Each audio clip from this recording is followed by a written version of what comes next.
Hello friends, welcome back to Sasya Craft. അപ്പോൾ എന്തായാലും സ്കൂളൊക്കെ തുറക്കാറായിട്ട് വരികയാണല്ലോ. അപ്പോൾ നമുക്ക് നമ്മുടെ സ്റ്റഡി ഏരിയയൊക്കെ ഒന്ന് ക്ലീൻ ചെയ്യാമെന്ന് വിചാരിച്ചു. അപ്പോൾ ഇന്നത്തെ വീഡിയോയിൽ ക്ലീനിങ് ആണ് ചെയ്യുന്നത്. സ്റ്റഡി ടേബിൾ ഒരു കോർണറിലായിട്ടാണ് കിടക്കുന്നത്. കണ്ണിൽ പെടാതെ പോയിട്ടുള്ള കുറച്ച് വലയും പൊടിയൊക്കെ ഉണ്ടായിരുന്നു. അപ്പോൾ അതൊക്കെ ഒന്ന് ക്ലീൻ ചെയ്യലാണ് ഇന്നത്തെ പരിപാടി.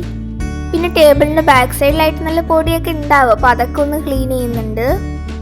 ഇങ്ങനെ ക്ലീനിങ് ഒക്കെ ചെയ്യുമ്പോൾ എന്തായാലും ഡെസ്കിലിരിക്കുന്ന സംഭവങ്ങളൊക്കെ എടുത്ത് കട്ടിലിൻ്റെ പുറത്തോട്ടാണല്ലോ വെക്കാറ്. പിന്നെ നമ്മുടെ സ്റ്റഡി ടേബിളിൽ എന്തെങ്കിലുമൊക്കെ വേണ്ടാത്ത വേസ്റ്റുകളൊക്കെ ഉണ്ടെങ്കിൽ അതൊക്കെ എടുത്ത് മാറ്റാമല്ലോ. ഈ ഇടെ ആയിട്ട് നമ്മൾ അത്യാവശ്യം കുറച്ച് ലോങ് വീഡിയോസൊക്കെ അപ്ലോഡ് ചെയ്തിട്ടുണ്ട്.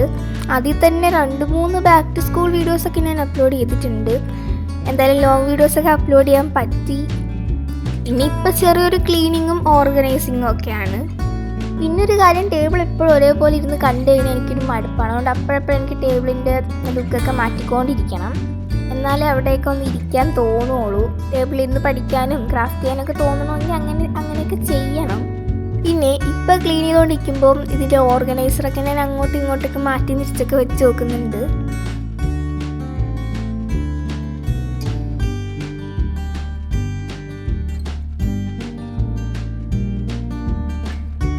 അങ്ങനെ ഈ ഒരു ഓർഗനൈസർ കഴിഞ്ഞു. ഇനി നമ്മൾ ഹാൻഡ് മെയ്ഡ് ആയിട്ട് തന്നെ ഉണ്ടാക്കിയ പെഗ് ബോർഡും പിന്നെ അതിൻ്റെ താഴെ ഒരു ഓർഗനൈസറായിട്ട് വരുന്നതുമാണ്. ഇത് ഞാൻ ഇരുന്നത് പോലെ തന്നെ എടുത്ത് വെക്കുന്നുണ്ട്. പിന്നെ പൊസിഷനൊക്കെ ചെറുതായിട്ടൊക്കെ മാറ്റി നോക്കുന്നുണ്ട്. അതൊക്കെ കഴിഞ്ഞ് ഈ ഒരു ബുക്ക് ഹോൾഡറിലാണ് ഏറ്റവും കൂടുതൽ സംഭവങ്ങൾ വേസ്റ്റൊക്കെ ആയിട്ട് ഉണ്ടായിരുന്നത്. അപ്പോൾ അതൊക്കെ എടുത്ത് മാറ്റി വേണമെന്നുള്ളതൊക്കെ ഞാൻ എടുത്ത് വെച്ചു. പിന്നെ ഈ ഒരു ഫ്ലവർ വേസ് കണ്ടു. അതിൽ ഞാനൊരു തുലിപ്പ് ഉണ്ടാക്കി വെച്ചിട്ടുണ്ടായിരുന്നു. അതിൽ വെക്കാനായിട്ട് ഞാൻ എൻ്റെ ഫ്രണ്ടിനോടൊരു തുലിപ്പ് ഉണ്ടാക്കി തരാൻ പറഞ്ഞു. പക്ഷേ അവൾ ഉണ്ടാക്കി തന്നപ്പോൾ അത് വലുതായിപ്പോയി. അതുകൊണ്ട് തന്നെ ആ ഒരു ചെറിയതിൽ വെക്കാൻ പറ്റില്ല. അങ്ങനെ നമ്മൾ ഏതാണ്ടൊക്കെ ഓർഗനൈസ് ചെയ്ത് കഴിഞ്ഞു. പിന്നെ 2 കാർഡ്ബോർഡൊക്കെ എൻ്റെ കയ്യിലുണ്ട്. അതൊക്കെ എടുത്ത് മാറ്റി. ഫെയറി ലൈറ്റ് ഞാൻ അധികം അങ്ങനെ ഇടാറില്ല. പക്ഷെ ഞാൻ ഫെയറി ലൈറ്റ് ഒന്ന് ഇട്ട് നോക്കിയപ്പോൾ എനിക്ക് നല്ല ഇഷ്ടപ്പെട്ടു. വീഡിയോയിൽ തമ്മിൽ എടുക്കാമല്ലോ എന്ന് പറഞ്ഞിട്ടാണ് ഞാൻ ഈ ഫെയറി ലൈറ്റൊക്കെ ഇട്ടത്. പക്ഷേ ഇങ്ങനെ കത്തി നിൽക്കുന്ന കാണാൻ ഒരു രസമുണ്ടായിരുന്നു.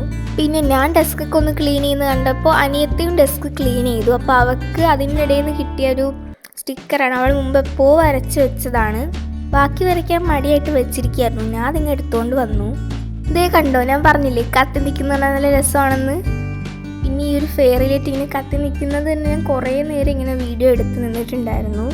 എന്തായാലും നിങ്ങൾക്ക് ഇഷ്ടപ്പെട്ട് കഴിഞ്ഞാൽ കമൻറ്റ് ചെയ്യുക. പിന്നെ ലൈക്കും സബ്സ്ക്രൈബും ഒന്നും മറക്കല്ലേ. ഞാൻ ഇന്നലെ രാത്രി തന്നെ ടു ഡു ലിസ്റ്റിൽ എഴുതി വെച്ചിട്ടുണ്ടായിരുന്നു ഇതൊക്കെ ചെയ്യണമെന്ന്. എന്നിട്ടൊന്ന് ടിക്ക് ചെയ്ത് കൊടുത്തു. ഇതാണ് അനിയത്തിയുടെ ഡെസ്ക്. എല്ലാം നമ്മളിങ്ങനെ മേക്ക് ഓവറൊക്കെ ചെയ്തുകൊണ്ടപ്പം അനിയൻ അവിടെ എല്ലാം കണ്ടുകൊണ്ട് കിടക്കുന്നുണ്ടായിരുന്നു. ഡെസ്ക് മേക്ക് ഓവർ മാത്രമല്ല കേട്ടോ, 9th പ്രിപ്പറേഷൻസൊക്കെ ഞാൻ സ്റ്റാർട്ട് ചെയ്തിട്ടുണ്ടായിരുന്നു. സോഷ്യൽ സയൻസ് ആണ് ഞാൻ മെയിനായിട്ട് പഠിച്ചത്. പക്ഷേ എനിക്ക് മാത്സും പഠിക്കണം. മാത്സാണ് എനിക്ക് കുറച്ചും കൂടി ടഫായിട്ടുള്ളൊരു സബ്ജക്റ്റ്. ഇനി ആ സബ്സ്ക്രൈബിലേക്ക് മറക്കല്ലേ.